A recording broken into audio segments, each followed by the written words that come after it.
A bit more from me in a few minutes. For now, I simply want to let you know that we're about to experience a special treat. A visit from a woman named Sush Funk, who has come to us all the way from Plusnout, Manitoba. You'll find out more about Sush and the story she has to tell a little later on. For now, all you need to know is that Sush, and she told me I'm not quite pronouncing that right, but anyway, is the only living descendant of Sarah Binks, and that her story concerns a secret love affair. Someone here knows who Sarah Binks is. Between Sarah Binks and Walter de la Mare. As for these characters, all will become clear as we proceed.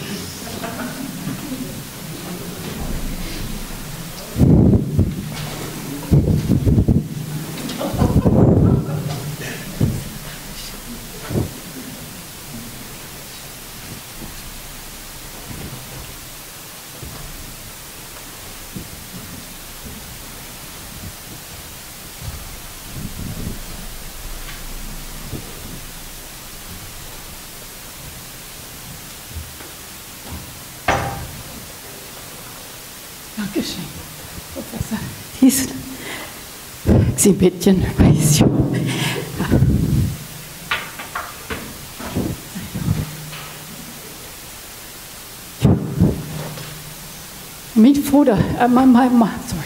My father always said, "Believe blows be the waterhead," yo. And I have something to confess. That story that Professor Thiessen said I would tell you, I cannot tell you. I have forgotten it. I have forgotten it. Professor Redekop phoned me and she said, in Waterloo, they want to hear your story, yeah? And I said, which story? I don't have just one story. And she said, well, that story, what you told in my college here in Toronto, from Sarah Binks and Walter de Mare. And I said, Walter de Mare? I know of Walter de Fair, but I don't know of Walter de Mare. Sarah, I know, that is my name. Sush is Flottage for Sarah, but Walter de Mare, that love story, I don't know. So Professor Redekop says, oh, she says on the phone, she says, Sush, how old are you now? And I said, well, how old do you think I am? I'm 92. And she said, I don't believe it. So I said, so why you ask? So she says, you still live in Plusnout, or where you live now?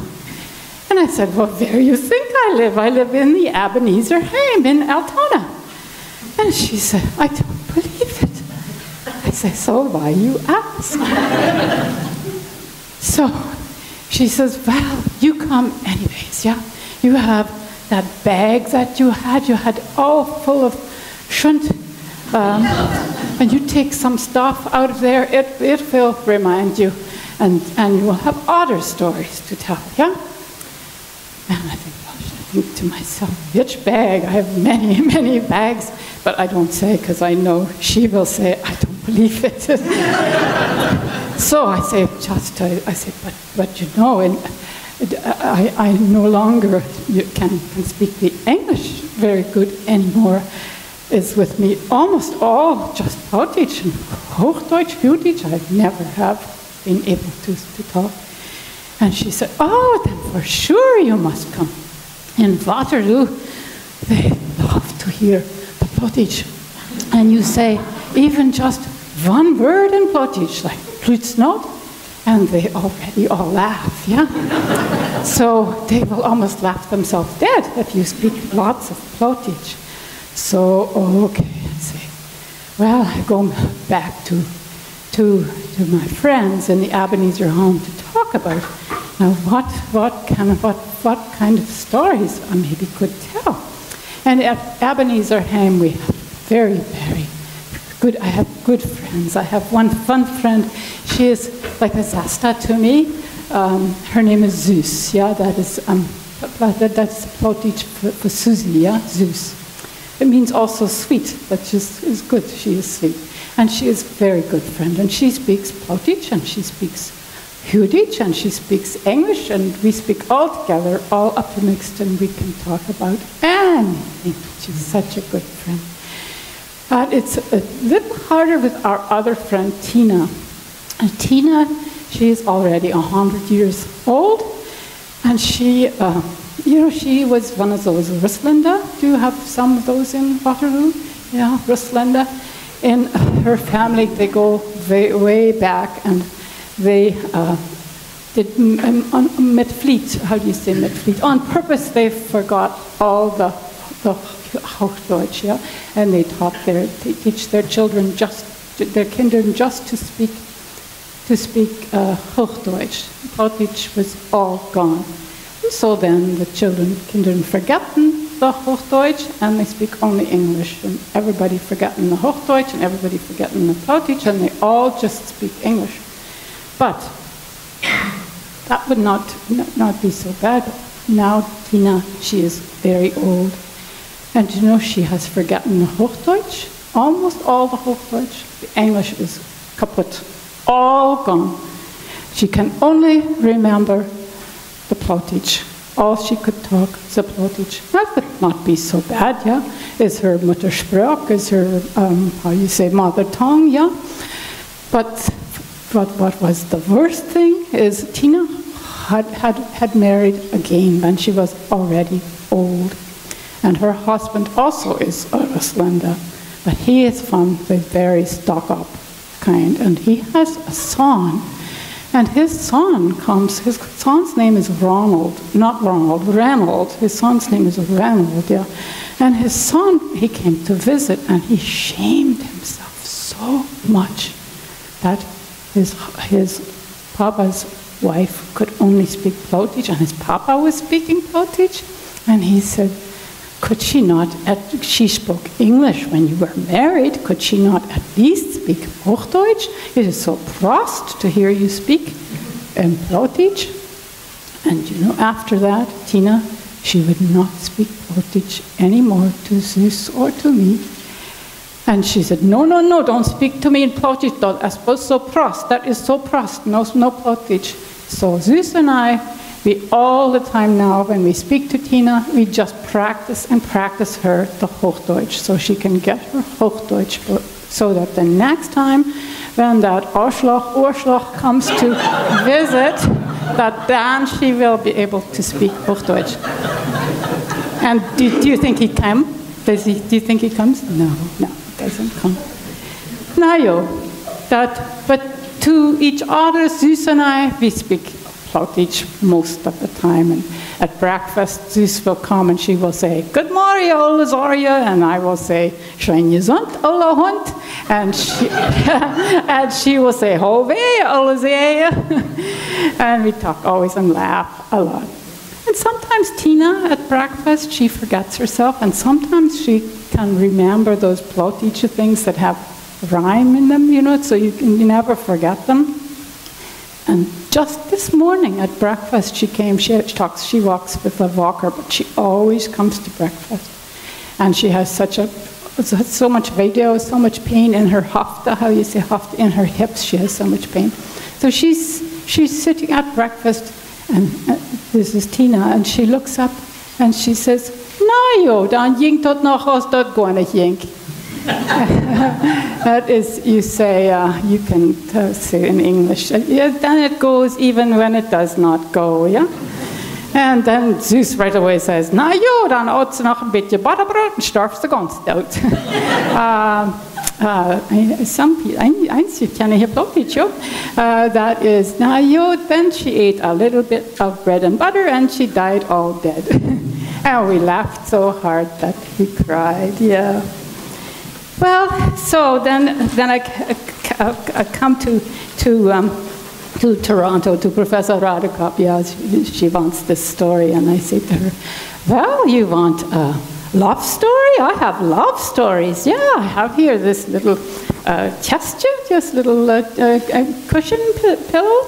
And I got this, I can tell you, love story. I'm not sure which husband I got this from. And Professor Redekop says, how many husbands have you had, Sush? And I say, well, how many do you think? I've had 3. I had, first I married Peter, and he died. And then I married Isaac, and he died. And then I married Jacob, and he died, and here I sit. And she said, I don't believe it. And I said, so why you ask? So why you ask? Yeah.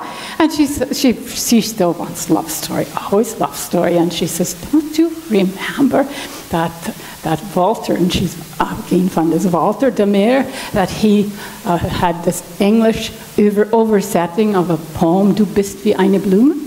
And I said, oh, yeah, the love story I have forgotten, but the poem, I remember that. How does it go? You are me as one flower, so swell, so good, so clean. I look you on, and longings links me the heart between. Yeah, I remember that poem, but she don't want that love story. So I say, well, maybe in Waterloo, they want to hear about my operation. I had an operation, and I had the doctor found these Steine, stones, yeah, these wonderful stones. And my husband then, the doctor gave them to my husband, and my husband gave them to me. They were not worth so much to me then, but then my husband passed away, and now they're worth a lot, yeah. And Professor Redekop says, what kind of stones are those? And I said, Goldsteine, you like gallstones. And she say, I don't believe it. And I say, so why you ask? And I give up, yeah, I give up. So I give up, and I think, okay, I cannot tell a love story, I cannot tell any story. So I have to say, you have to come visit me in the Ebenezer home. Always welcome. Maybe you meet Zeus, yeah, maybe Tina, if she's still with us then. And maybe you meet Zeus's son. He's not Ronald. He's not like the Orshach, he's Ronald. And he's very good. And when he visits his mama every week, and every time he comes to visit, he hooks on by my room, and he says the same thing. He says, come over sometime if it fits you and you have nothing on. If not, we'll shove it up. Yeah, he's such a good man. He is such a good man. And you know, before I go, Zeus, she is so, I don't know how old she is, but she is so wise, yeah? And she already knows sometimes what will happen before it happens. Do you have friends like that, yeah? And she already knew I would not be able to tell you a story, for sure not a love story.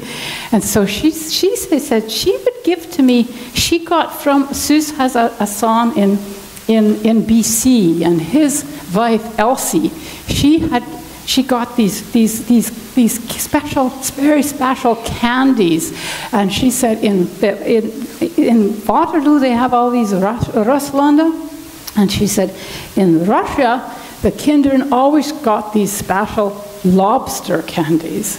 And I say, I don't believe it.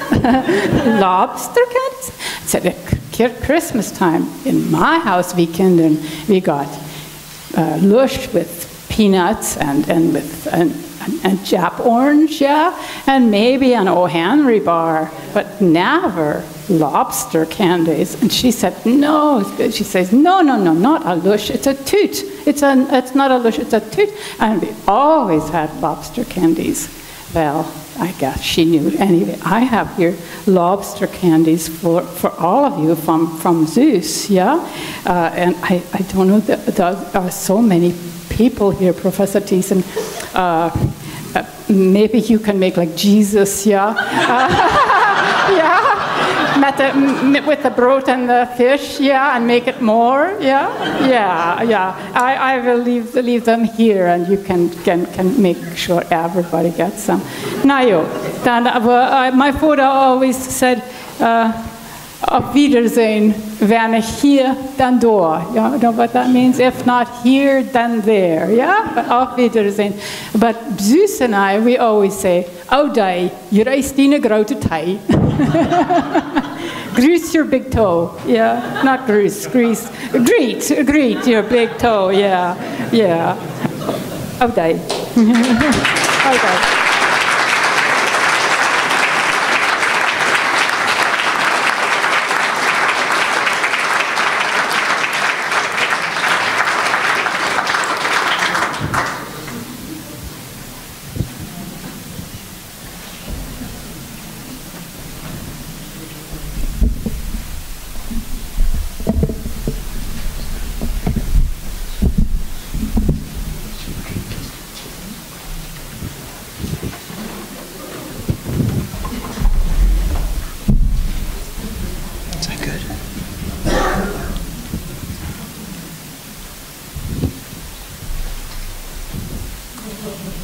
There's actually quite a story to these lobster candies.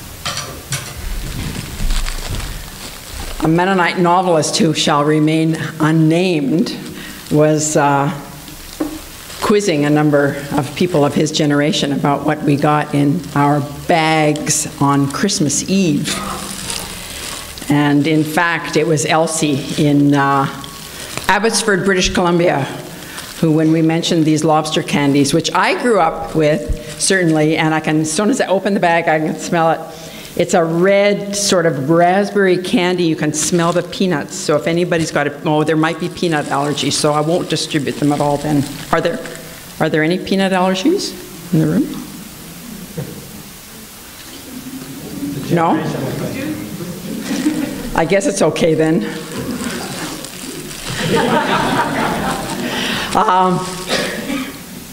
And they were called, I'll never forget, I never could speak Russian or anything, but they were called rakavasheki, and some of you will remember them. So anyway, Maggie, I thought she was going to toss them out at everybody, but she didn't, so maybe there's not enough for everybody, so I'll just sort of throw them out.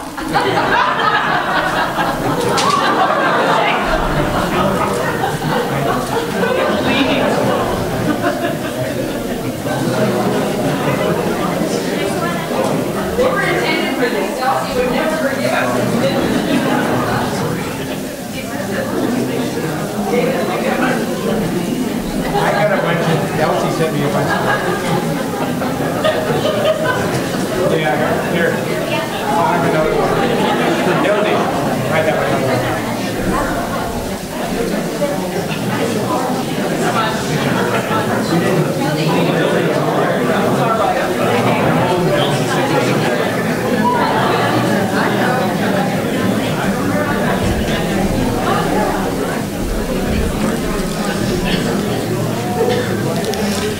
Rakavasheki.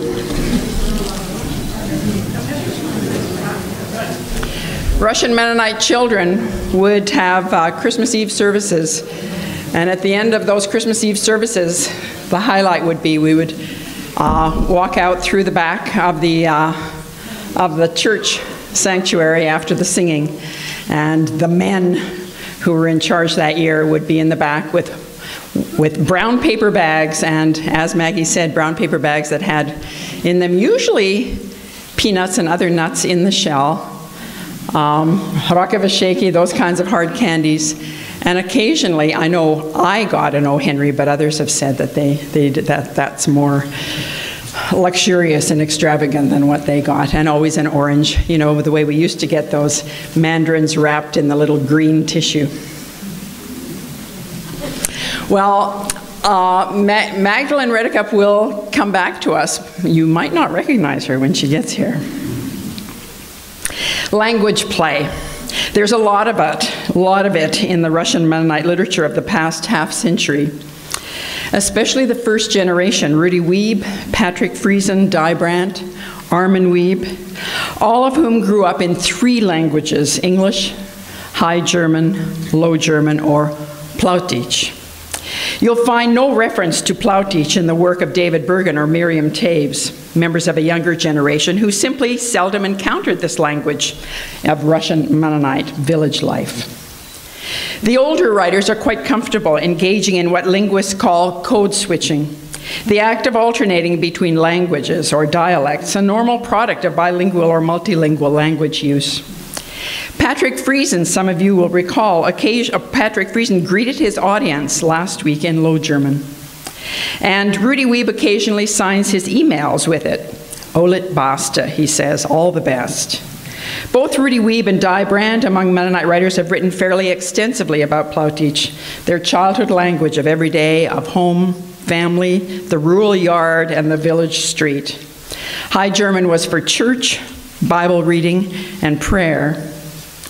Maggie Redekop, whom you've just met as Sush Funk, when she and I spoke of these things years ago, remarked that, and I quote her, "Low German is for me not loaded the way High German is. High German is loaded with the Bible, so I love Low German because it's a place of home, of connection. I always feel a tremendous release when I can speak Low German," she said. Low German has occasionally been referred to as the Russian Mennonites' homeland, given that the Russian Mennonites of Canada don't have any other homeland in any conventional sense. As it turns out, Low German has been preserved in its purest form by the descendants of the Khortytsa or Old Colony Mennonites who emigrated from what they simply called Russia to Manitoba and later Mexico and South America in the 20th century. The language continues to be spoken by some 300,000 Mennonites, not where it originated, but in Canada, the US, Mexico, Brazil, Bolivia, Paraguay, Honduras, Belize, and Argentina. Low German, Plautich, was a literary language until the 17th century, but since then has functioned mainly as a colloquial language with no standard orthography until a few Low German dictionaries were issued in recent years. But Low German has serious fans, besides Magdalene Redekop. There is a group of Plattdeutsch aficionados in Germany, for example, so dedicated to preserving the language that perhaps as many as a dozen of them travel regularly together to spend time in one of the spots in the world where Low German is spoken. They produce a glossy magazine called Friend, Low German for friend, devoted to the culture and literature of Plautich, and they run a publishing house named after an iconic Mennonite food, the Zweibach Verlag. Zweibach Verlag is just one of the many interesting projects that make up the richly textured, even multilingual literary landscape of 21st century Mennonites. Other enterprises that punctuate this landscape are research and scholarly writing projects, such as those undertaken by our next two guests in this series. Magdalene Redekop, a scholar who has read and written about Mennonites writing in Canada for some 3 decades, and Robert Zacharias, who has more recently begun to work in the field, and who is without question a leader among the next generation of critics of Mennonites writing. Maggie, whom you've just encountered, recently retired from Victoria College at the University of Toronto. I'll introduce her more formally in a minute. But let me tell you a little bit first about next week, when we'll hear from Rob Zacharias. Some of you, I don't think very many of you know Rob. He's the handsome young man who's been sitting beside me for the last 3 weeks, and he's at home with a 2-year-old and 6-month-old twins, and he and his wife and all 3 children are ill. But he assures me he'll be fine next week. He's a wonderful, wonderful, bright, lovely, charming man who will introduce us to a fascinating subject: how novels by Mennonite writers like Rudy Wiebe and Sandra Birdsall and Arnold Dick and Al Reimer, for example, have represented the Russian Mennonite community that found itself in crisis in the chaotic years of the Russian Revolution and beyond. How major works of fiction have shaped the Mennonites' memories or inherited memories of those troubled times, and so also the Russian Mennonites' sense of who they were and are. Recently appointed the Associate Editor of the Journal of Mennonite Studies, Rob Zacharias is a postdoctoral fellow at the Center for Diaspora and Transnational Studies at the University of Toronto, where he is working on the return journey in contemporary Canadian literature, including in fictions by Rudy Weave and Sandra Birdsall. If some Russian Mennonite novels document the Mennonites' troubled exodus from the old world, so also some posit questions about the nature and texture of the return journey, the pilgrimage taken in reverse in a way. What do Mennonite creative writers have to say about their people's obsession, some would say, with returning to the colonies from which their parents and grandparents fled? So if any of you have interest in how writers of Mennonite heritage have in effect coded the restless comings and goings of the Russian Mennonites during the past century, do come and hear Rob Zacharias next week when he'll tell us about his fascinating insights and discoveries.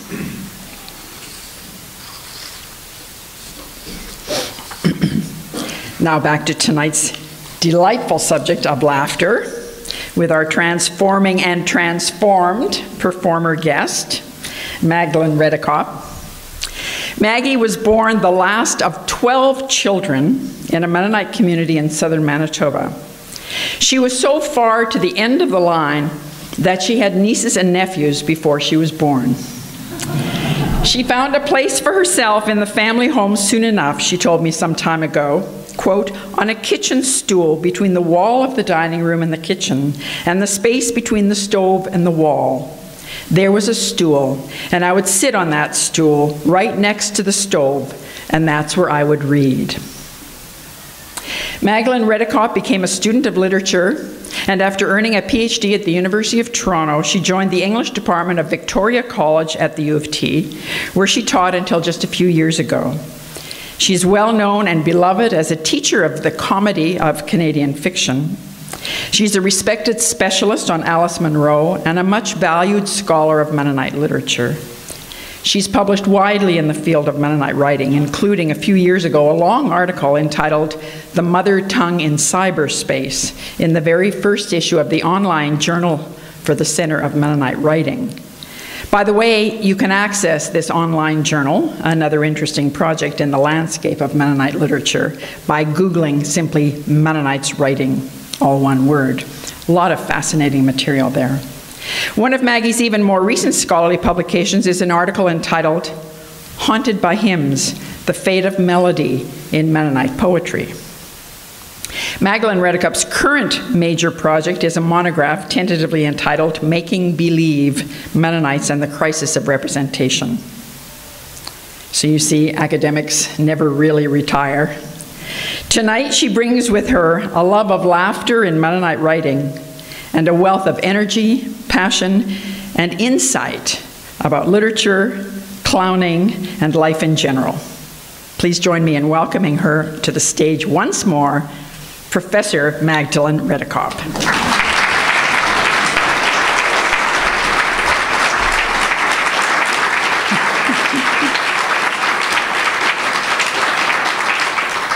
If I can do that, I can do anything, right? Talk about embarrassing yourself. Thank you so much, Hildy. Typical of Hildy, don't you think, all of you, that for her own retirement, she would choose to celebrate the work of others.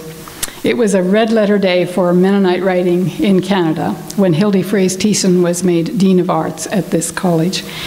Andrus Taskins has recently spoken about the Mennonite miracle, the blossoming of Mennonite writing in Canada. There is not another person on this continent, take my word for it, who has done more to nurture this phenomenon than Hildy Fraser-Thiessen. As a skilled cultural midwife, Hildy always has faith in the life to come and has been present at many births, including, unfortunately, tonight's rebirth of Sush Funk.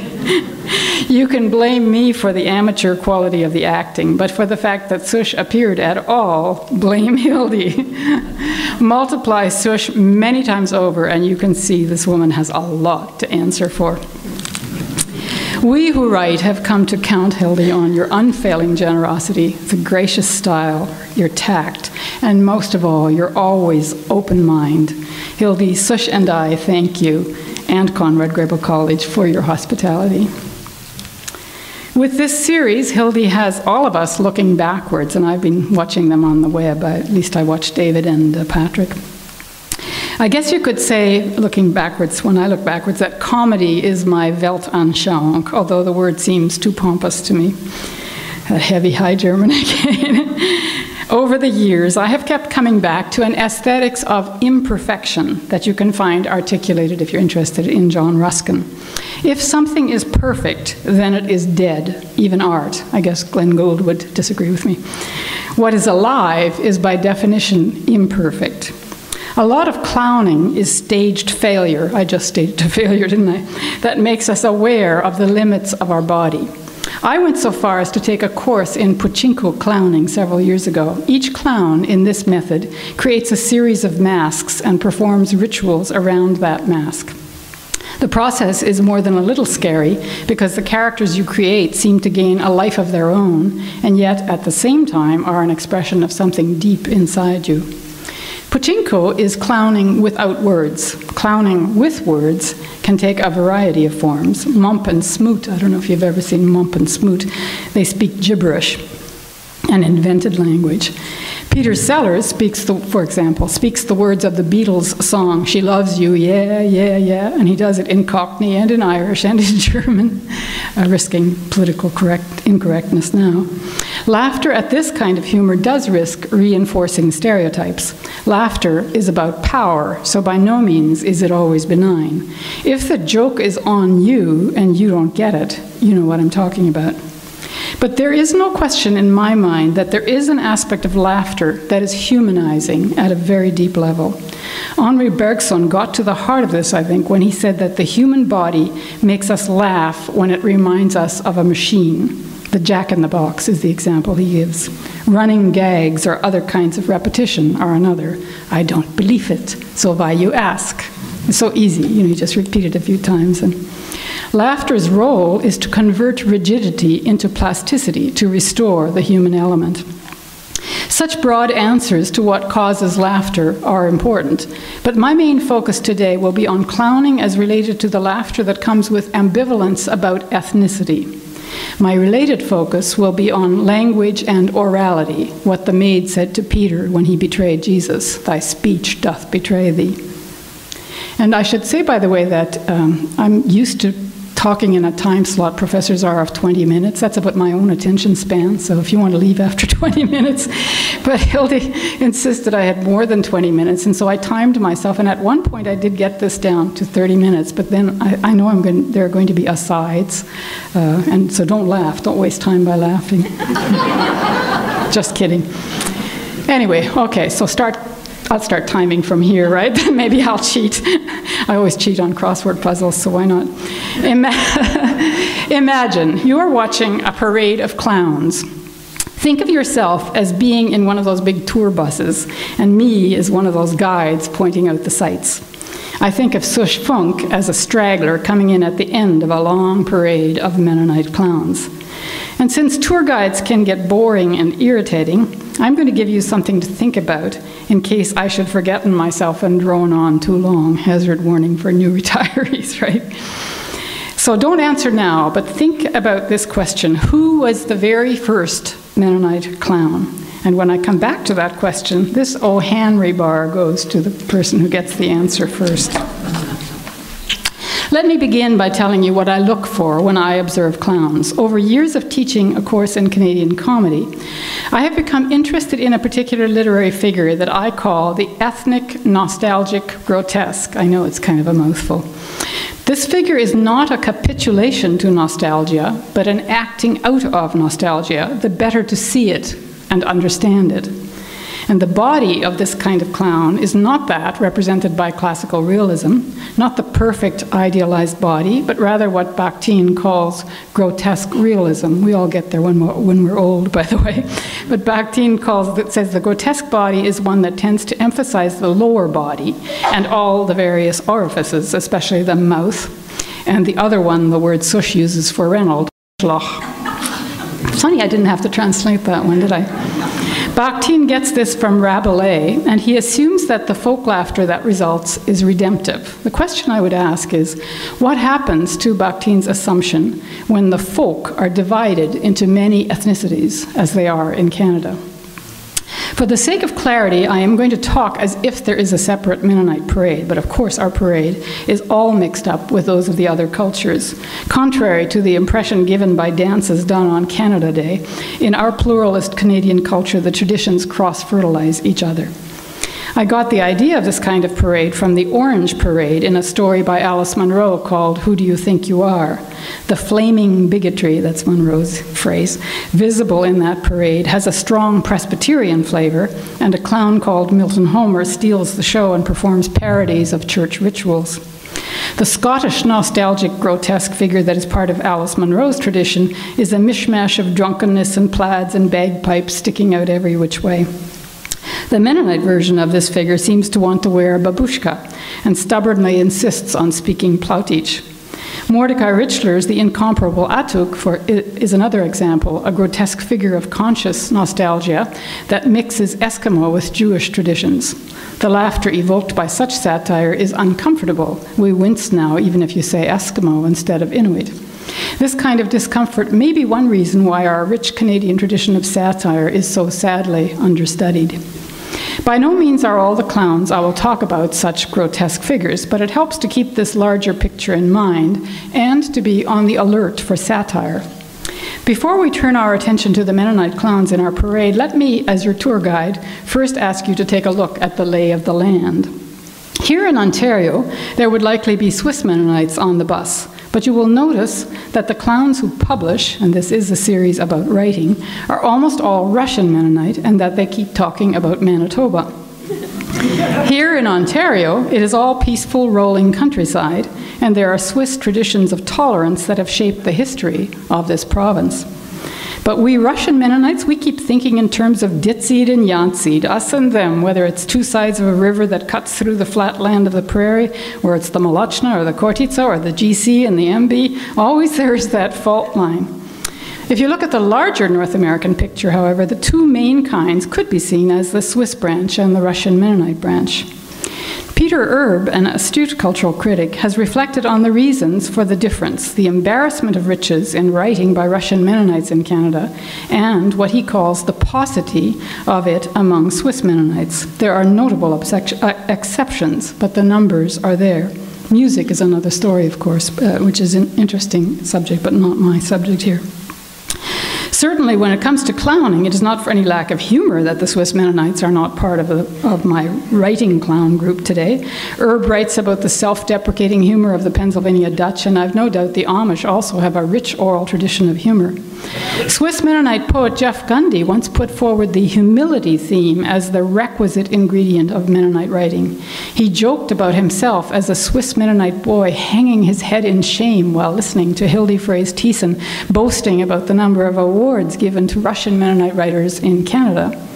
To which Al Reimer responded that humility should not be a litmus test to determine Mennonitism. As for me, I think the quarrel about who is the plainest of us all has long since been won. As Haas and Nolt, who are Swiss Mennonites, say in their starter kit for new Mennonites, the difference between them and us is quite clear. We may live on the plain, but it is the Swiss who are the plain people. And they also note that Russian Mennonites think Menno Simons is the founder, but Swiss Mennonites know that Conrad Grebel was. I mention these friendly family quarrels for a reason. When the wheels on the bus spin round and round and the argument makes no progress, then it is time to get out and see what the obstacle is. And since the clowns are clamoring for attention already, maybe it can help to look at them and see if the answer is there. Why do they make such a spectacle of themselves and embarrass themselves? As I was preparing to be Sush, I kept thinking of backing out, by the way.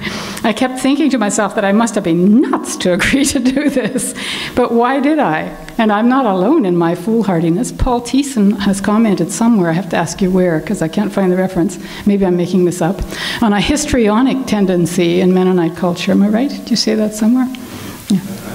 You forgetting. Anyway, I think if you said that, there's plenty of evidence of that. Think of how many of us are opera singers. When asked by an interviewer if his Mennonite background presented any kind of an obstacle, Ben Heppner joked that his mother was mainly worried that he might have to sing while wearing a dress. And Miriam Toews seems to have surprised herself when she agreed to act the main role in the Mexican film Stellet Licht. Might such a tendency to theatrics be a recurring impulse because it is countering something else in Mennonite culture that is very powerful and that is a block to creation? And if so, what is that something else?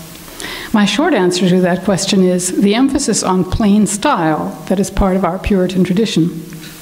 Nomi, in A Complicated Kindness, sums it up by listing all the things forbidden. You've probably all read this. Movies, drinking, rock and roll, having sex for fun, swimming, makeup, jewelry, playing pool, going to cities, or staying up past 9 o'clock. That was Menno all over. Thanks a lot, Menno. This absurd catalog reflects the two-world Pauline ontology that Menno Simons articulated so forcefully. There is the world of spirit and the world of matter, and we all know which one is better. Nomi, again, we are supposed to be cheerfully yearning for death, and in the meantime, until that blessed day, our lives are meant to be facsimiles of death, or at least the dying process. If there is a tendency to physical clowning, or to clowning generally in Mennonite culture, then there is certainly also an opposing force. Coulrophobia, or fear of clowns, is not uncommon, and there may be a Mennonite variation of it. Who's afraid of Miriam Toews? And why? If you have wondered why the artists among us so often sound angry and frustrated, remind yourself that all art, regardless of medium, paint, words, whatever, is made of matter. There are all those bad jokes about minnows and dancing, but music is nothing without some material instrument, the body, the voice, a piano, whatever. Of course, there are good things about plain style. If you are an artist, you could do a lot worse than to inherit a tradition which emphasizes simplicity. The trouble is, as poet E.F. Dick has said, when the plain style is not recognized as a style and becomes a moral imperative. And you can see it most visibly as it is policed on the bodies of women in our tradition. The plain speaking of Mennonite tradition that goes back to the Reformation, furthermore, became toxic when it got infected by the literalism of American revivalism. I'm thinking of those tent campaigns in the late 1950s in southern Manitoba, which is a formative period for almost all the writers that have become important. What Patrick Friesen has called those voodoo evenings of spiritual violence. It is, of course, not unique to Mennonites, the belief that the Bible, or whatever scripture your religion is based on, is a transparent medium to absolute truth and must be followed to the letter. You can talk till you are blue in the face, I know, been there, done that, and you will not get a fundamentalist to see that the Bible is written in many kinds of figurative language and that Jesus talked in riddles. Language. So what is this? What is it with this irrepressible tendency that Mennonite writers have to keep sticking Low German words into their English writing? Well, for one thing, it obstructs the idea that there is such a thing as a plain, transparent truth. You have to listen to the sound of it, right? If I say vi viva vela veke ving walshe and vi vila vesta vua veket vomet votavia, right? It's kind of like Eric Whittaker taking an English text and translating it into Latin, so you don't have to always look for the message, right? You can just listen, right? I agree with the point Hildy made in her seminal article on mother tongue as shibboleth. As a people whose separateness and purity was achieved by means of language, we need to be careful not to use such words as a shibboleth, keeping outsiders out. Jeff Gundy, a lyric poet, has similarly expressed skepticism about using Low German words as easily manipulable markers, that's kind of a tongue twister, of ethnic identity. Deliberately repressing the mother tongue, however, is easier said than done, at least for me. I'm speaking here for myself. If you write academic prose, it is not so hard. I think Al Reimer discovered something like this too. Once he wrote a novel, he couldn't, and he's critical of people who do an ethnic lobotomy and cut themselves off from the springs of their creation. He says, never one to understate, is he? I find also that I could repress it if I was writing academic prose, but in my experience, a move to creative writing is like letting Low German off a leash. The mother tongue, like murder, will out. It was Dante who clearly defined the special status of the mother tongue, materna lingua. It is different from other languages we learn later in life, he pointed out, because we learn it not from rules or from books, but by imitating the sounds our mothers make. Patrick emphasized last week that the voice comes out of the body. This is, I think, more inescapably true for the mother tongue than for other languages, and even more so when the mother tongue is an unwritten language, as ours is. Let me make clear what I am not doing. I am not saying, as I think Jack Thiessen has said somewhere, that Low German is our only remaining connection to a Mennonite identity. I think that is nonsense. All the languages bleed into each other. As I discovered in my very first class in Old English, Low German is closer to Old English on the family tree than it is to High German. In fact, I was exaggerating Sush's accent partly to draw attention to that. The Low German zesta, for example, is closer to the English sister than it is to the High German Schwester. I am very much indebted for what follows to an article by James Urey called From Speech to Literature, Low German and Mennonite Literature in Two Worlds. Urey, as you probably know, is an anthropologist, and from way down there in New Zealand, my friend sometimes sees us with disturbing clarity. He points out some important differences between the world of Russia and the world of Canada in terms of Low German. During that time of economic prosperity in Russia, when Mennonites had a privileged separate status and there was what he calls a quasi-nationalist world, Russian servants, including nursemaids who took care of children, learned to speak our mother tongue. At the same time, some young people, potential leaders of the Mennonite community, began to speak Ukrainian or Russian as their first language.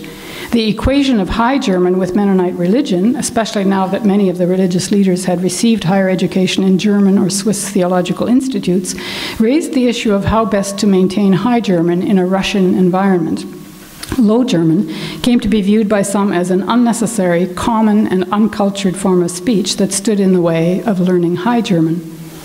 In Canada, of course, High German was out of favor, and it was English that was the dominant language. But during the 1930s, Urey writes, many Russlander in Canada continued to look to Germany as a spiritual and cultural homeland, and some became supporters of Nazi ideas and policies. These are loaded issues, and how a writer responds to them depends on his or her particular personal experience. We live history from the inside out, to echo the title of a book by Royden Lowen. There are other groups of immigrants, of course, but most visible among clowns is this split between the Canadier, those who came to Canada as immigrants in the 1870s, and the Russlander, those who came as refugees in the 1920s. If your parents or grandparents experienced the trauma of dispossession and loss in Russia, then you are very close to the events that, in Al Reimer's words, shocked the Mennonite literary imagination into life as nothing had since the age of martyrdom. If you are a clown from that group, you may not be inclined to indulge in any kind of nostalgia. This does not necessarily mean that you are well informed about your history. On the contrary, you might know about your family history only that your father saw his father being shot. That's what Wanda Koop has said at one time. That was all she knew when she was growing up. The silence of the traumatized is a major influence on the creative art of the next generations. In Lenin's Embalmers, which I saw in Toronto at a Jewish theater, a play by Vern Thiessen, our major playwright, it is Stalin who is the clown. Now, don't get me wrong, I'm not saying that these are necessary differences, and certainly this is not a prescription. David Waltner Taves comes from a Russlander background, and he does write about nostalgia. I'm saying I have not done an inventory of writers who are Russlander or Canadier, and I don't intend to. I am mindful always of what Blake said, to generalize is to be an idiot. It's all in the particulars. You should be very suspicious of all the generalizations your tour guide is making here. That said, it's always important to historicize. We think of time as a line, kind of like a road, but in fact, and this is what I'm saying, comedy can make you think of history in a different way, but in fact, the early histories of these two groups are overlapping and not consecutive. The contexts are very different. Remember, I said Sush Funk is at the end of the line of clowns, but her literary ancestors are, of course, behind her, not in front of her. We are all in the same bus, driving forward into a dark, unknown future while watching the receding past in a rear-view mirror. What is it that it says on the side mirror of your car? Objects that are far away may appear closer, or is it the other way around? I never remember. The road behind this bus, our tour bus, does not, in fact, taper neatly to a point. I should be standing like this, right? But then you wouldn't be able to hear me. There is distortion. But I would say by now these clowns, a very noisy bunch, are clamoring for attention. So let me now ask you to peer into the depths of that rear view mirror and tell me who was the very first Mennonite clown. And don't all raise your hands at once.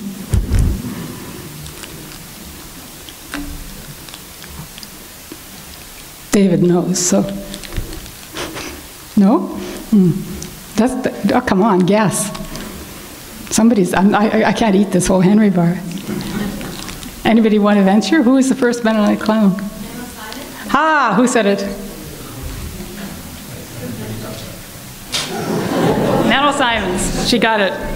If you look closely into the rear view mirror, you will see coming up in the far distance, right behind you, in the far distance, a stagecoach in which Mennel Simons is riding up front, up high, with the driver. Keep in mind that Mennel was a fugitive and there was a price on his head. The authorities dash up on horses and stop the coach. Is Mennel Simons in that coach? And Mennel turns around and yells into the coach, is Mennel Simons in there? And they say, no, he's not in there. So Mennel tells the authorities, they say Mennel's not in the coach. So he lived to die in bed.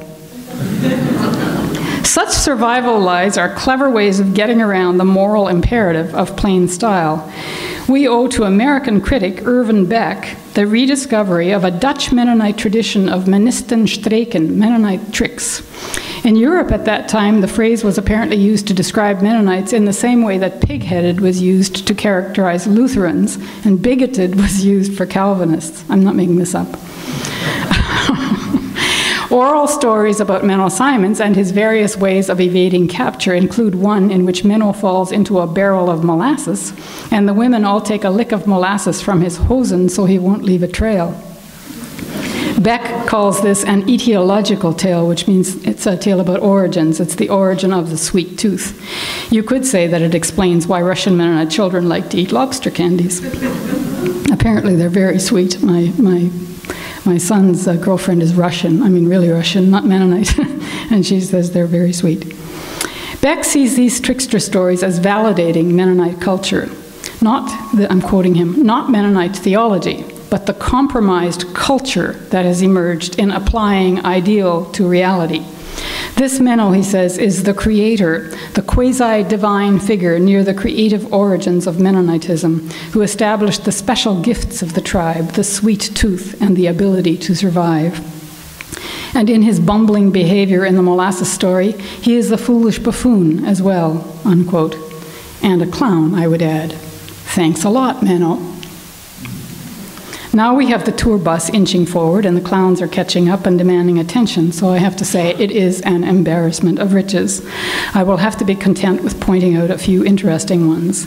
Sush gave you candy. I hope I can give you something to think about when you go home and maybe encourage you to buy some books.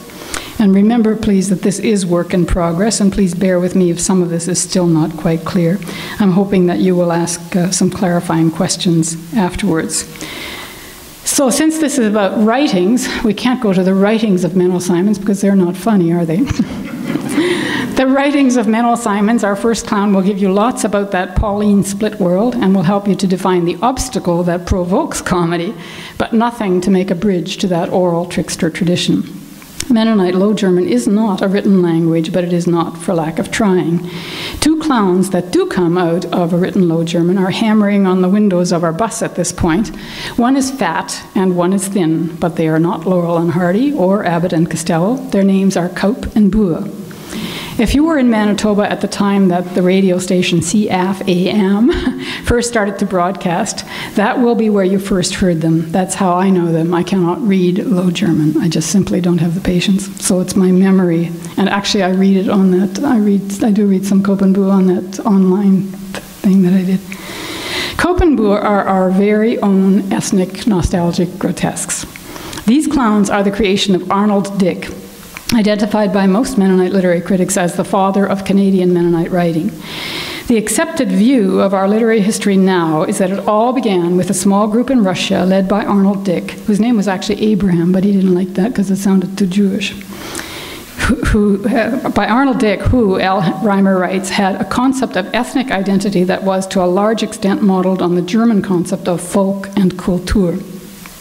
Reimer observes that the Canadier Mennonites, the group that came in the 1870s, had not yet produced, he quote, a single literary writer of any merit.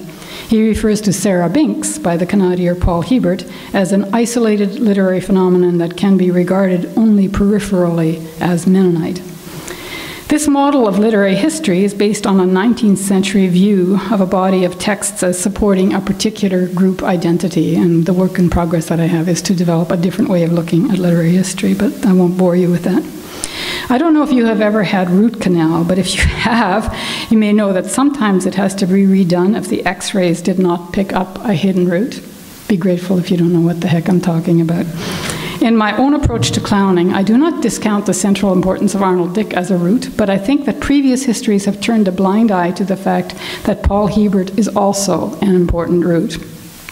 So there then is Sarah Binks, the sweet songstress of Saskatchewan, walking serenely alongside Kopenbua.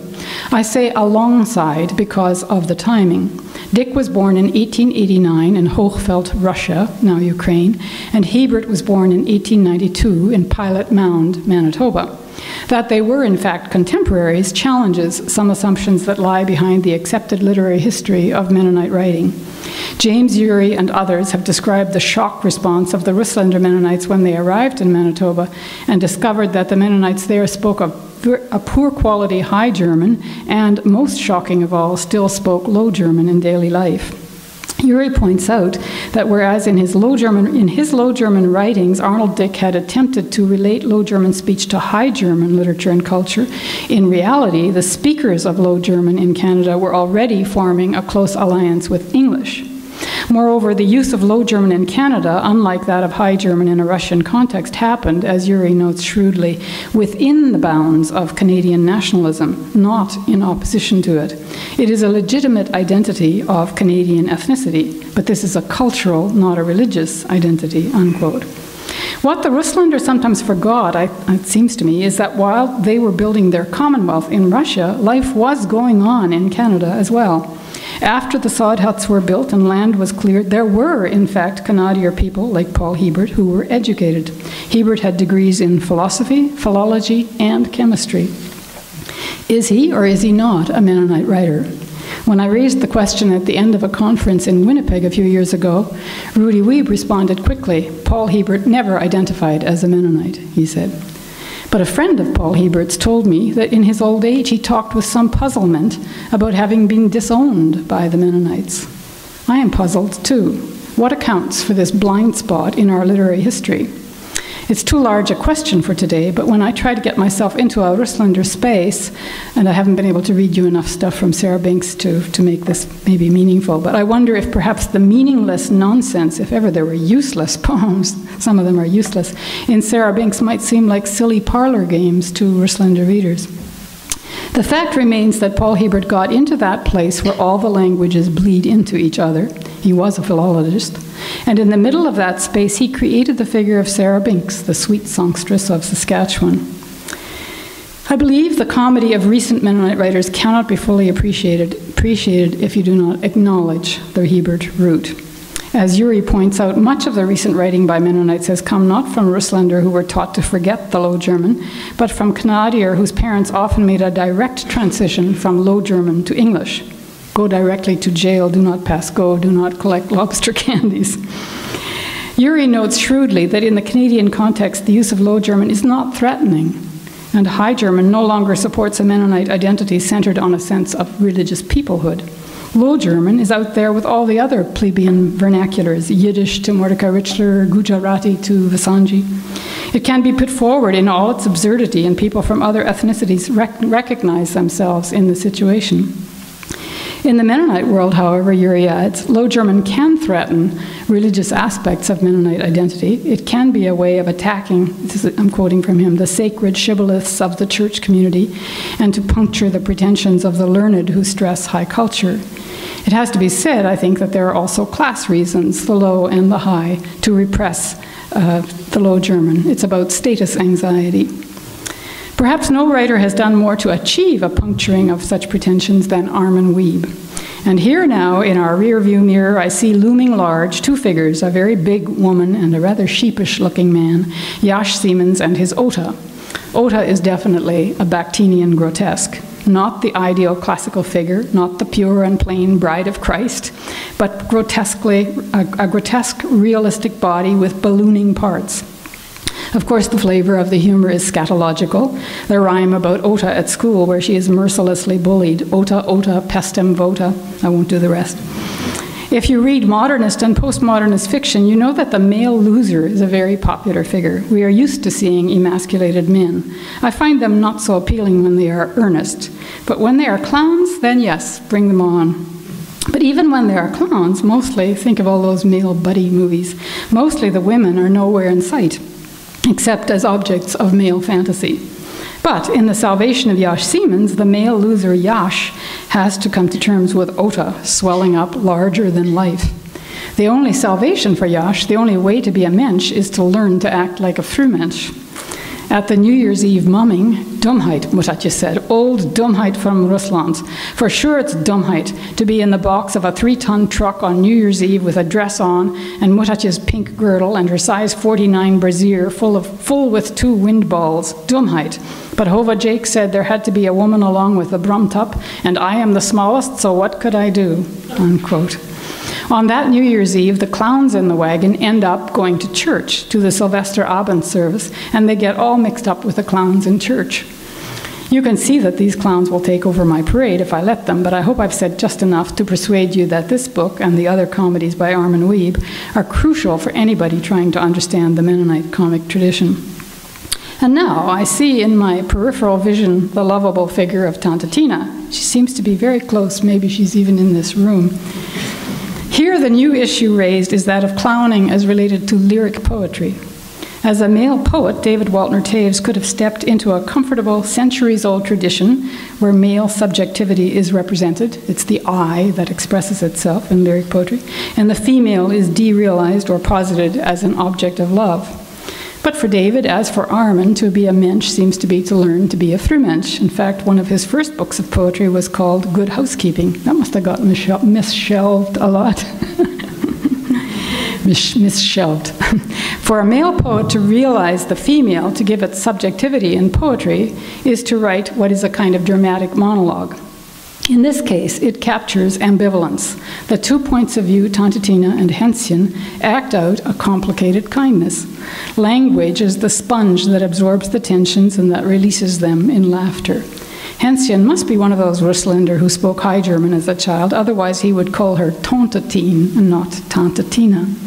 But if you listen carefully, you can tell that he seems to have learned High German from a woman whose mother tongue is Low German. Tante Tina scolds him. He says Low German is a pile of manure. Listen here, my little boy, I will surround you with Low German. I will piles of it till you be speaking. Then you will know what Low German is. But Hänschen's heart is tight as a pfeffernus, and Tante Tina laments, oh, my son, my heart so heavy is, thick as glums. If you come home it will rise, light and sweet. I will make you partzeltje for breakfast, and every morning the new year we will celebrate. And on the next page is a recipe for Porzeltje. This is a rewriting of the story of the prodigal son, with the mother replacing the father. The mother tongue, Low German, seems to be at several removes here, and yet it still resonates. And I would not say that it's just the insertion of easily manipulable Low German words. I think it has to do with a way of doing dialogue and the way of initiating dialogue. I can't go on. My time runneth out. As I come to my last clown, who is Nomi in Miriam Taves's A Complicated Kindness. Luckily, Paul Thiessen will be talking to you about Taves in the last lecture. I have time only to relate her to my argument about ambivalence. Why did this novel make such a big splash? I know Mennonites from Steinbach who are still furious that it won the Governor General's Award. It's the kind of humor, they say, that reinforces inaccurate stereotypes about Mennonites. I have some sympathy with this concern, it may surprise you to know. Heaven knows I am heartily sick of having to explain at dinner parties that I do not quilt. Now I also have to protest that I do not shun. Thanks a lot, Miriam. But A Complicated Kindness is more complicated than that. The first thing to remember is that Nomi's voice in the novel is that of an adolescent. Readers of that novel have not all been Mennonite, but they have all been adolescent. Nomi's voice is full of the energy of repudiation. Don't impose your nostalgia on me, is one of the many slogans in the novel. It is at that level of slogans and vernacular shortcuts that the novel is connecting and resonating with so many readers. What painter Wanda Koop is doing in the visual arts, Miriam Taves is doing in writing, offering a brave response to what Wanda Koop has called our killer culture, a world with too much information, not enough meaning. We live in a world that craves authenticity, and ethnicity is the place where illusions about authenticity are set up and demolished. The novel invites questions about how we represent our ethnicity to ourselves and to each other, and I see Nomi as a very subtle version of an ethnic nostalgic grotesque. What comes close to the bone for Mennonites is the way Taves satirizes our illusions about community, and does so with the shunning story. I dug the shunning story, says Nomi. Many Mennonite readers do not. We would rather forget it, but there it is, first stirred up by Patrick Friesen way back in 1980 with his long poem, The Shunning, and then played out again and again as staged versions of that poem. The novel and Friesen's poem have resonated so widely, I think, because despite all the positive propaganda about multiculturalism in Canada, there seems to be something we all share in the fear of being trapped in a hideous, claustrophobic community. The only thing worse being the fear of being excluded altogether from community. It's not that Taves is sneering at our yearning for community. It's that she is reflecting back to us our ambivalence, and by our, I don't just mean Mennonites. An orthodox view of satire has been that it is a social corrective, with the author getting the reader to side with the good against the evil. Frederick Bogle has put forward an alternative view of satire that I find more helpful. Rather than identifying something repellent that must be exorcised, satirists, he says, fix on something that is unattractive and yet dangerously like them. There is an ambivalence, and satire is a ritual of purification that fails. We identify with the satirist and want to reestablish the difference between whatever, Mennonite and Mennonite, GCMB, self, other, whatever, but the difference keeps collapsing. And when we break into laughter together, we realize that we are all in this noisy bus together. At the same time, each of us is also outside feeling alone. I see that my metaphor of the bus is falling apart, and I take that as a sign that I should stop soon. What can I say? Schluss macht Sinn. I would like to think, though, that the laughter we shared here tonight is at least a little like what Bakhtin called the festive laughter of Carnival. This is Bakhtin. The satirist whose laughter is negative places himself above the object of his mockery. By contrast, the people's ambivalent festive laughter expresses the point of view of the whole world. He who is laughing at the world also belongs to it. Comedy is about leveling, and death is the biggest banana peel of all, isn't it? Leonard Cohen recently commented that his deadline now, writing deadline now, is death. And he just keeps going. One of the strengths of folk laughter is that as we laugh, we acknowledge that we are imperfect. That can get easier as you get older. And in fact, the kind of game that, I don't think I translated it for you, the game that Sush and Zeus play in the Ebenezer home, where it's, how many of you recognize that game? Probably nobody. I feel so alone sometimes. Anyway, the first person to say Good Mario Olazaria at breakfast is the one who doesn't have to be a sow in the end. Because the first person, if you have to be very fast and you have to be alert and you have to say Good Mario Olazaria, which is Good morning, old sorrel. And then the person responds to you, Schein gesund, olle Hund, which is Are you well, old dog? And then you get to reply, Hove Olazaria, halfway, old sow. And they all rhyme, so they're not maybe quite as silly as whatever. And as Hildy mentioned, I don't know if many of you noticed, there was almost a throwaway line, but last week Patrick Friesen began his talk with a Low German saying, Wo geht ab zwei Beine? How goes it on two legs? Made me think of King Lear, that old man looking at a naked fool in a storm and saying, Thou art the thing itself, poor forked creature. But these folk rituals are ways of bonding. I'm a fool, you're a fool, right? It's not the same if it's not live, but if this gets broadcast and if Patrick sees this, I think Sush would want me to respond to Patrick. He says, wo jedet ab 2 Beinen, and I would say, so jedet, and keiner versteht it. So it goes, and nobody understands it, which rhymes. I like the ones that rhyme. They're the only ones I remember. I didn't remember the one that Patrick, so jedet, and keiner versteht it. So it goes, and nobody understands it, right? Nobody understands anything.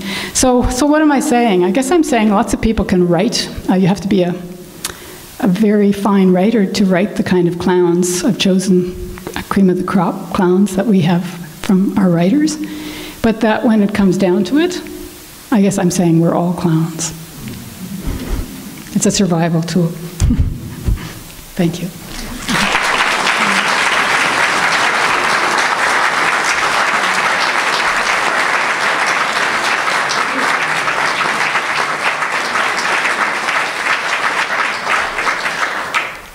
Thank you so much. You've given us lots to think about. Thank you. I'm happy to answer questions. And she's happy to answer questions. I guess I should stay here so then. Comments, questions, jokes? Who got the O. Henry bar? Yeah. Why did you say Menno Simons? Did you know that story? The stagecoach and his response to having a whole bunch of people with it. Yeah, those two. Yeah, they're in that article by Irvin Beck. There are more. It was a card game played in Holland, and it had all these cards with Mennonite tricks on them. Yeah. Grow up with a lot of humor. Yes, a lot of humor. And I'm just, now that I get older, that's why I did Swish as such an old woman, because it's happening to me. I don't get a lot of chance to speak Low German, but I speak it with my sisters, and it's constant laughter and making crazy, remembering. My sister Elizabeth actually works in the Ebenezer home in Altona right now, so I'm very grateful for her. She does art therapy with these women that she's fallen in love with, so I should say thank you to her as well. But the stories are hilarious. Yeah, I had completely forgotten. Dan jinkt dat nog als dat gewoon niet jink. You know, well, so it goes. These aphorisms, Ted Chamberlain has said somewhere that if you know them in your culture, then you recognize them in other cultures, right? Yeah. Can you explain why it is that we find the Low German so humorous? Yeah. It's been used in a sermon, and Yeah. Yes. Yeah. What is it that does that? I think it's partly because we've repressed it. Like that's why people laugh about fart jokes, you know, because you're not supposed to talk about farting. So if you're not supposed to talk Low German, and it's been a status anxiety thing, you'll give away you give away the fact that you grew up on a farm or something, right? So that's not all of it. I think that's part of it.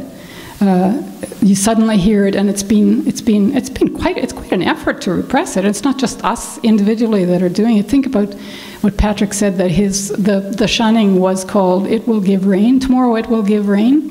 It's not Low German, but it's a Low German syntax, right? So the editor changes that to the shunning. That's what I mean. It's like a kind of widespread repression. But I mean, maybe other people have ideas. I mean, it's a question that everybody asks all the time. But it just sounds funny, doesn't it? It doesn't sound any funnier than the word Mennonite, though. The word Mennonite is, I mean, I'm writing a book on Mennonites, and I wish we could have invented a different word, like Hittites and Hutterites and Mennonites. It's just, you say it over and over, and it just sounds silly, doesn't it? Yeah. My grandmother was Swiss, but spoke Pennsylvania Dutch, learned Spanish as an adult. She was trilingual. And she'd get together with her sister, they'd speak Pennsylvania Dutch, and laugh over tears. Yeah. Same thing. I never got it. Yeah. It was a hilarious language. Yeah, Pennsylvania Dutch is not written either, is it? No, right. I also think that's got something to do with it. Like I said, it's in your body more. It's less abstract, and so you're feeling your body, and it somehow relaxes. I don't know. I guess I'm saying I can't answer the question. But all I know is it's wonderful that it does that. I would also say, and actually, I have several friends who work and do research with Low German-speaking people in South America and in various countries, that sometimes, especially people who are working all the time with people who cry in Low German and laugh in Low German and do their business in Low German, that many people resent the fact that Low German is perceived to be just something you laugh at. It's that peasant language we all laugh at. And in fact, I think that's what my sister is finding in the Ebenezer home. Those, if you speak to somebody who's actually speaking Low German, it's not, you're not going to be laughing, right? It's just the language you communicate in. So you can't isolate these issues. I think it's at the beginning of Armin Weeb's Salvation of Yash Siemens. He quotes from Joseph Skoretsky how we loved the buggering up of our language, because all languages were lifeless if they weren't buggered up. My father used to say that the mixture of Low German and English was die schönste language, because it's so nice when it's all mixed up. There must be more comments, questions. Yeah, Paul. You didn't mention quite a sober and earnest writer, Rudy Weeb. No, funny thing. He must fit into the clowning tradition. Yes, in some way. he does. Relative to what you said. Do you have any thoughts on? Yes, I do. I think Hildy. I was very glad when Hildy quoted me having the first sentences of my article on Blue Mountains of China, which is the first thing I ever wrote on anything Mennonite, in which I said when I was a child I assumed that God spoke High German and the Holy Ghost spoke in tongues, and only the scribes and the Pharisees spoke English. I remember Rudy saying that at that time, that when he read from the Frieda Friesen section of the Blue Mountains of China to Mennonite audiences, they laughed themselves silly. But when he read to non-Mennonite audiences, they did not. So, I don't know. I think there is humor in Of This Earth. You know, Stalin is a clown in Rudy Weeb's memoir, Of This Earth. And in the film version of Temptations of Big Bear, he played a real trick, which is a little bit like Stellet Licht, where there is a strange invented language, and it's actually Low German. Do you remember that? Yeah, so I thought that's Rudy being mischievous. So it's wrong that he doesn't have a sense of humor. But I have a colleague who every time I meet her, she tells me that she had a nanny when she was growing up for about 10 years, the same nanny, and this nanny was Mennonite. They brought the nanny in from Kitchener, drove her back and forth every weekend. And you know what's the most amazing thing about this nanny? She had a sense of humor. So that's the stereotype that people have. Just maybe we split it off. Maybe we only allow ourselves to laugh in one language and not so much in the other. I don't know. That's a stupid generalization. Yeah. When we lived in Germany, there was one year in 1968 at one of the inner town churches. They featured a Low German service. They called it Outreach. This, as I could interpret it, not understanding Low German or, for that matter, High German very well, it was a serious service. They wanted to emphasize the importance of this language in the northwestern part of Germany, Holland. So I say I don't think it was a humor, so it's not that use. No, it's a perfectly serious. There's the old Low German edition of Reynold the Fox, and it's not inherently a funny language. It's in the Mennonite context and there are many different kinds of Low German now. So I usually say the Mennonite Low German because Low German has been a written language in earlier centuries in other places. So, but for us, it developed, on the way to Prussia, basically. Eventually the Dutch got left and then the Low German got developed. So it's quite a particular history. There's a book called The Story of Low German, which I would recommend by Ruben Epp, I think. Yes? I'm trying to phrase this question, but isn't there a necessary connection between language and ethnicity? Like if can you be a majority and be ethnic, or you have to be a minority to be like the Low German was, a minority kind of a language. And the other languages you mentioned are also for minorities. And so, what's the connection that you would make or comment on, between those, between ethnicity, what ethnicity is, and language? Yeah, well, I think that isn't like having a language which creates the ethnicity, or like if you feel that way, like if a language spoken by a minority, does that then create the ethnicity? I'm just wondering about that because because... Well, I can't answer the general question because I'm not a sociologist, and that's the whole thing about what is ethnicity, how does it, sometimes it's now used interchangeably with race. But for Mennonites, I think the history has been, I guess that's where I was saying I disagree with Jack Thiessen, that Low German now defines what it means to be Mennonite, but there is no question that it has become what is associated. But there are other things. There's food. There's all kinds of other customs as part of it. So it wouldn't be just language. I don't know. That's too big a question for me to tackle right now. Somebody else can probably tackle it. Dennis, you can. Yes, Howard. I remember during my early years at the CBC, it came as a terrible shock, I think, to a lot of WASPs in this country when the BBC newscasts, which were still broadcast on CBC radio those years, were classified under ethnic programming. Interesting. Yeah. It's a word that's why I said in the general sense I wouldn't tackle it with a 10-foot pole, because it's a word that's gotten thrown around so much, the word ethnicity, and minority literature, whatever. I tend to be not a separatist when it comes to the culture and the literature. I'm doing this weird thing in my book where I'm trying to define to say that it's a porous thing, and it's about a dynamic exchange. It's not that there is this Mennonite literature and it deals with Mennonite themes and it writes in this way. So, because I don't think you can close those walls. That's why in the craving for authenticity, there have been writers all over the world that have done hoaxes, pretending to be Aboriginal when they're not, writing all kinds of things. The whole craze for memoirs is about this yearning for authenticity, and it's just an invitation for practical jokes, right?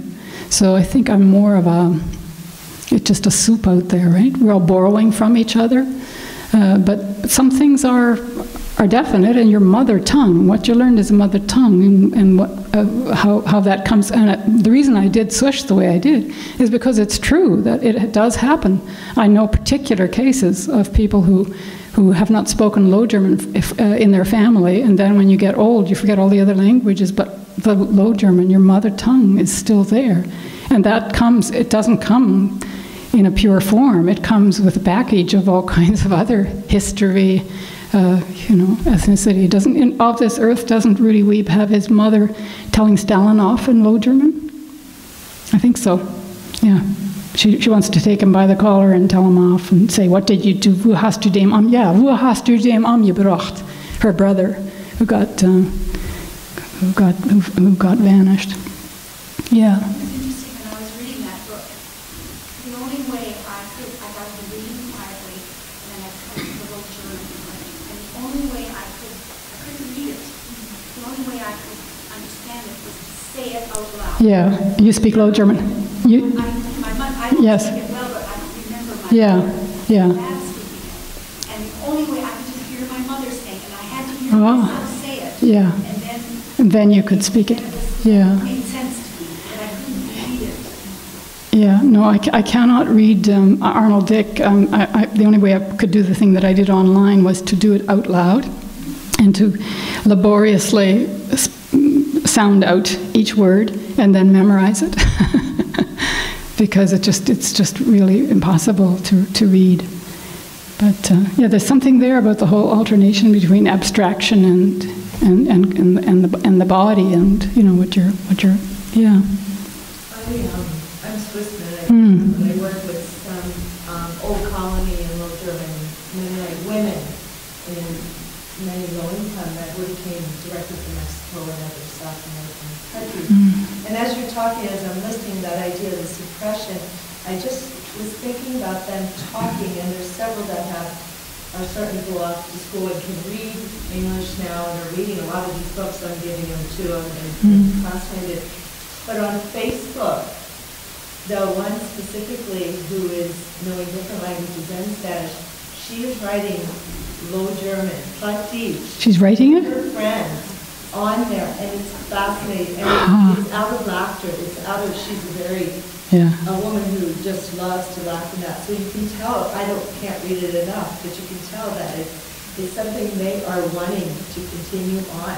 Yeah. Making sure their kids are keeping it too. Yeah. So it is evolving a little bit that way. Yeah, and I think there's just a lot to be said for going back and forth too. I mean, for me, it's not about recovering it and just staying there. It's I think the going back and forth and the act of translation is dynamic and full of life. And I think that's why Miriam Toews' last novel is called Irma Voth, because Irma Voth is the translator of the film, which is a version of Stil het Licht, right? So the mediation, the act of mediation, going from one language to another and back and forth. I find that when I think it was Doreen Clausen who told me this one time, but I do this now too, that if I get really bogged down in jargon, and there's a lot of it in literary criticism, to try to say it in Low German. If you can't, I mean, I think maybe it wasn't Doreen, I shouldn't put words in her mouth, but it was a friend of mine who speaks Low German, and she said that if she couldn't find a Low German word for it, she didn't use it. Then you wouldn't use very many words, because Low German doesn't have a very large vocabulary. And I should say that English feels like my mother tongue, but I don't know what I've warned my children who do not speak Low German or High German. I don't know what will happen when I get very old. Who knows? We don't, any of us know what our memories will do. But yeah, I think it's the dynamic moving between languages and the echoes that you hear, which is why Sarah Banks is so brilliant. Sorry, one of these days I'll get a chance to actually talk about Sarah Banks. Yes, David. You mentioned that in an earlier point that there was also class involved, economic class.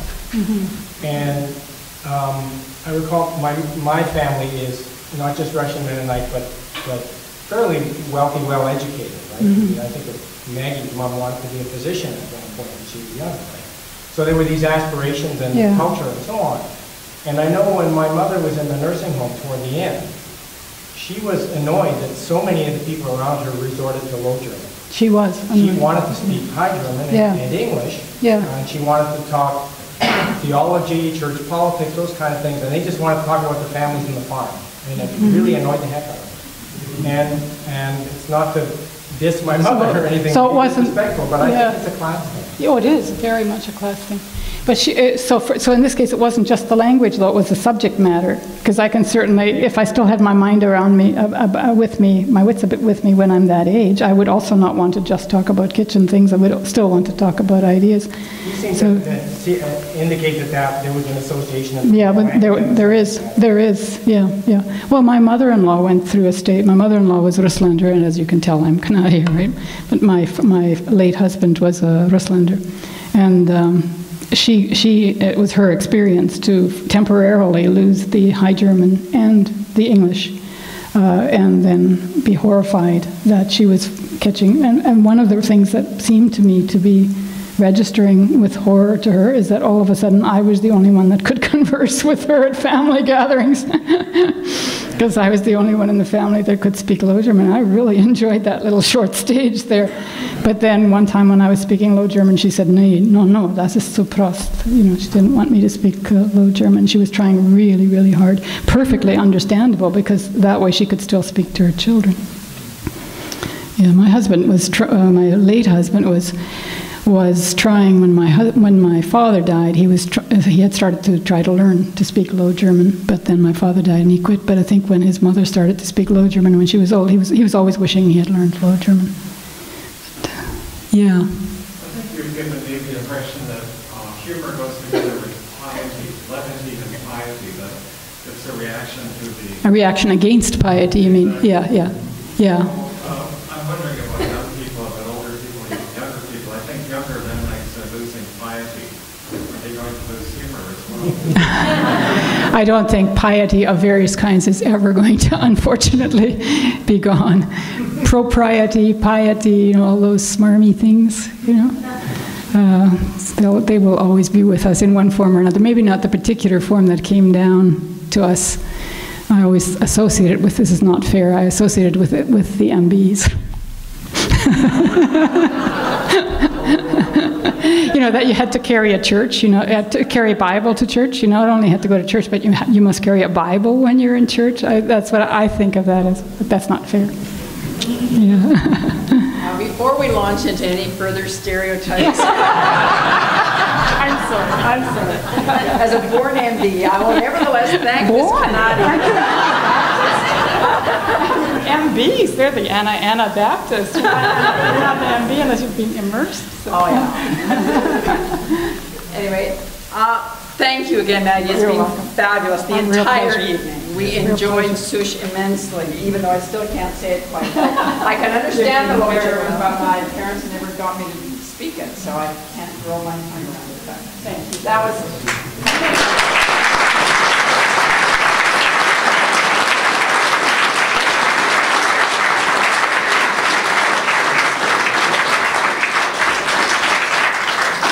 Mind one last note. Lowell Ewert, our director of PACS, has asked me to announce a lecture that's happening at St. Jerome's tomorrow on Dr. Glenn H. Stassen, the Louis B. Smedes Professor of Christian Ethics at Fuller Theological Seminary, is going to talk about just peace and the dialogue that's going on in ecumenical churches about just peace. That's tomorrow night at 7:30 at St. Jerome's. Thank you so much for coming. Again, it's just such a wonderful thing to have people interested and responsive to these evenings. I'm just really thrilled. So do come again next week and on, and have a good evening. I hope the weather holds up.